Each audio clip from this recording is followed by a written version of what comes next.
कि आप लोगों ने मुझे चुना है। मैं आपकी आशाओं के अनुरूप काम करूंगा, आपका सेवक बन के काम करूंगा और आपके लिए काम करूंगा। भाई साहब, पहले तो मैं जमींदार परिवार से हूँ जी सर। उसके बाद मैंने अपने जीवन में थोड़ी पढ़ाई करके मैट्रिक, उसके बाद हम पुलिस में भर्ती हो गए जी। तो पुलिस में हम नहीं डल पाए, हमारा नेचर पुलिस का नहीं था जी सर। इसलिए मैंने पुलिस में 2003 में वॉलंटरी लेके जी अपना बिजनेस स्टार्ट किया जी। और अब बिजनेस बच्चों ने संभाल लिया। जी सर।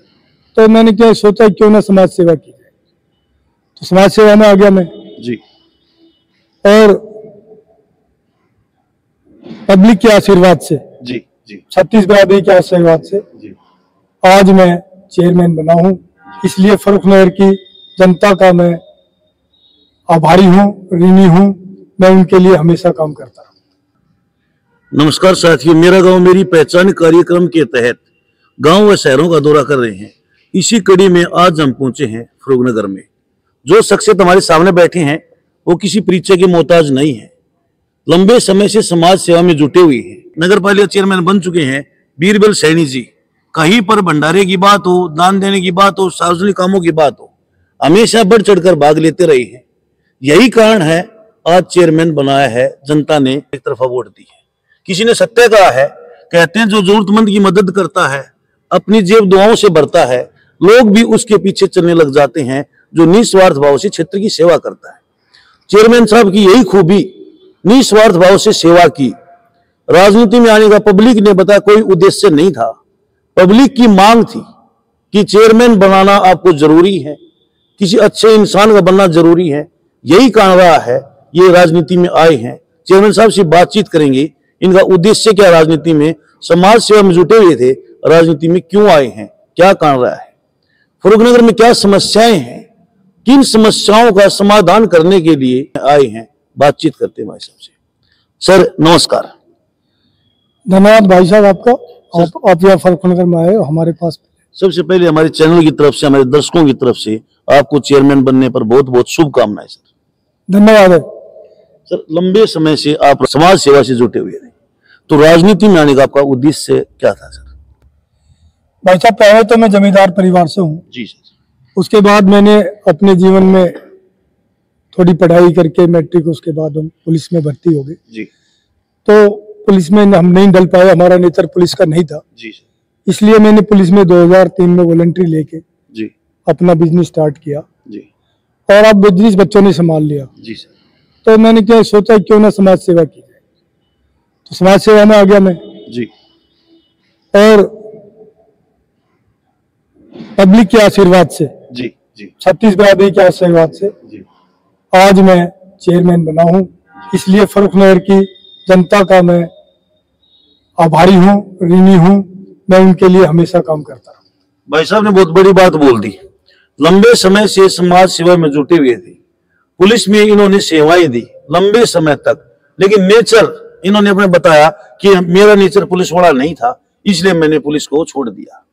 उसके बाद समाज सेवा में आए, अपना बिजनेस स्टार्ट किया, समाज सेवा में जुटे रहे। आज फर्रुखनगर की सेवा करना चाहते हैं। इनका एकमात्र उद्देश्य है फर्रुखनगर की जनता की सेवा करना। स्पष्ट बोल दिया और जनता ने मौका भी दिया है। जनता इनसे अब उम्मीद चाहेगी, काम चाहेगी।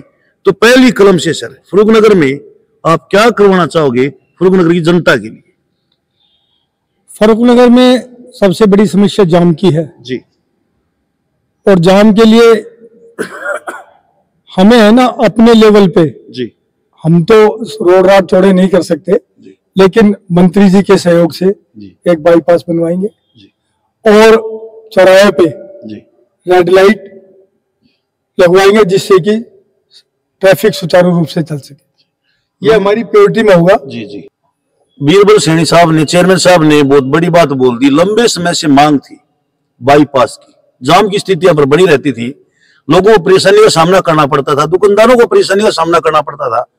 जाम इतना लंबा लग जाता है यहाँ पर कि गर्मी की बात करें, जैसे बच्चे पढ़ाई के यहाँ से गुजरते हैं तो बच्चों को बड़ी दिक्कत का सामना करना पड़ता है, राहगीरों का सामना करना पड़ता है। तो इनकी पहली कलम से वार्ड की जनता की एक मांग थी, लंबे समय से समस्या चली आ रही है बाईपास की, और इन्होंने पहले यही बोल दिया कि मैं पहली कलम से बाईपास यहां से बनवाऊंगा, प्रशासन के सहयोग से, मंत्रियों के सहयोग से, सरकार के सहयोग से, क्योंकि सहयोग के बिना कुछ नहीं हो सकता। इसमें कस्बे वासियों का सहयोग भी जरूरी है। सर, एक पहले कहावत होती थी, खेलोगे कूदोगे बनोगे खराब, पढ़ोगे लिखोगे बनोगे नवाब। लेकिन आज विपरीत सिद्ध हो रही है, खेलने कूदने से नवाब बनते हैं, पढ़ने लिखने से नवाब बनते हैं।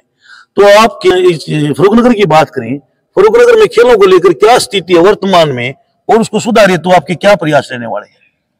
देखो भाई साहब, फर्रुखनगर में सरकार की तरफ से जी ना कोई खेल परिसर है, ना स्टेडियम है, जी, जबकि छोटे छोटे गांवों में व्यायामशाला बन रही है जी, छोटे मोटे स्टेडियम भी बन रहे हैं। फर्रुखनगर में कुछ नहीं है ऐसा जी सरकार की तरफ से। जी तो हमारी प्राथमिकता होगी कि कोई जगह चिन्हित करके जी, उसका रेजोल्यूशन पास करके सरकार के पास भेजेंगे और उसको बनवाएंगे।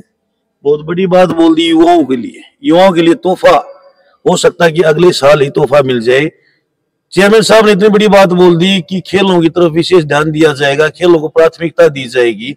युवाओं को आज खेलने के लिए स्टेडियम नहीं है, जगह चिन्हित करेंगे, सरकार से मिलेंगे, प्रशासन से मिलेंगे और एक स्टेडियम यहाँ पर बनवाने की बात कही है।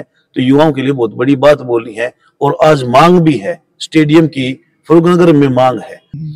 फर्रुखनगर में हमने देखा कि साफ सफाई की लंबे समय से समस्या बनी रहती है, वार्ड में भी हम घूमे हैं। तो स्वच्छता और सौंदर्य को लेकर आपके क्या प्रयास रहेंगे सर? क्योंकि सफाई की समस्या तो काफी दिनों से चल रही है जी।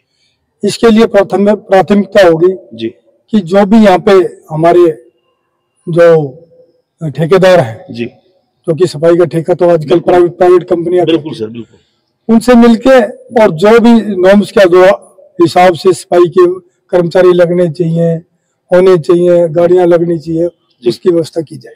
एक प्रत्येक वार्ड में सर एक समस्या और हमने देखी है, सीवर की समस्या है सर। गंदे पानी की निकासी सुचारू रूप से नहीं हो सकती। लोगों ने बताया, लोगों से हमने बातचीत भी की है, ये बड़ी समस्या है। शायद आपने भी फर्रुखनगर का दौरा किया, आपके सामने भी ये समस्या आई होगी। तो आपके क्या प्रयास रहने वाले हैं? क्या ये स्थिति ऐसी है वास्तव में? क्योंकि सीवर तो है यहाँ पे, लेकिन वो बहुत छोटे लेवल के लगे हुए हैं। जी सर, आज वे की जनसंख्या के हिसाब से यहाँ सीवर नहीं बने हुए जी, जिसको दुरुस्त किया जाएगा अधिकारियों से मिलके, जी, कंसल्ट डिपार्टमेंट पब्लिक हेल्थ से मिलके बातचीत करके इसके ऊपर काम किया जाएगा। एक सर शिक्षा की बात करते हैं। शिक्षा के बिना जीवन अधूरा है और हमने ये देखा है कि बड़े बड़े शहरों की बात करें, लाइब्रेरी का एक अभाव रहता है और लाइब्रेरी है तो वहां पर सुविधाएं नहीं मिल पाती। तो शिक्षा में सुधार हेतु आपके जो फर्रुखनगर की जनता है उसको परेशानी सामना ना करना पड़े, गुड़गांव की तरफ रुख ना करना पड़े, आपके क्या प्रयास रहेंगे? सबसे पहले ये बातचीत करेंगे, क्या लाइब्रेरी है, क्या उनमें सुविधाएं उपलब्ध हैं और आपके क्या प्रयास रहने वाले हैं? तो कुछ यहाँ पे सरकारी तौर पे कोई लाइब्रेरी नहीं है। जी स्कूलों में अपनी लाइब्रेरी है जी, वो जिस हिसाब की भी होती है कि स्कूल पीरियड के हिसाब से होती है, इसके बाद में नहीं होते। हमने पीछे राव नरबीर से यहाँ के अपने सैनी समाज के कमरे में 2 देकर लाइब्रेरी बनाने की बात की थी। उन्होंने उसको एक्सेप्ट किया था। उस पर कितना काम हुआ मैं नहीं कह सकता, लेकिन हम जैसे ही हम चार्ज लेंगे उसके बाद मंत्री जी से मिलेंगे, उस लाइब्रेरी के बारे में बात करेंगे।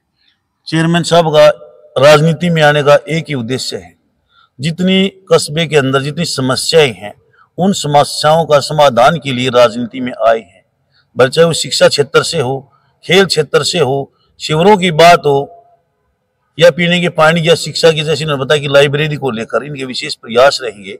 वो यहाँ पर लाइब्रेरी नहीं है, बड़े स्तर की कोई लाइब्रेरी नहीं है, तो वह लाइब्रेरी बनवाएंगे ताकि बच्चों को झज्जर या गुड़गांव का रुख ना करना पड़े। इससे समय की बर्बादी होती है और पैसे की भी बर्बादी होती है। तो चेयरमैन साहब के ये प्रयास रहेंगे। सर, एक हमारे चैनल के माध्यम से आप फर्रुखनगर की जनता को क्या संदेश देना चाहोगे? फर्रुखनगर की जनता को मैं संदेश देना चाहता हूँ कि आप लोगों ने मुझे चुना है, मैं आपकी आशाओं के अनुरूप काम करूंगा, आपका सेवक बन के काम करूंगा और आपके लिए काम करूंगा। बहुत कम शब्दों में बहुत बड़ी बात बोल दी, बहुत बड़ा संदेश दिया है।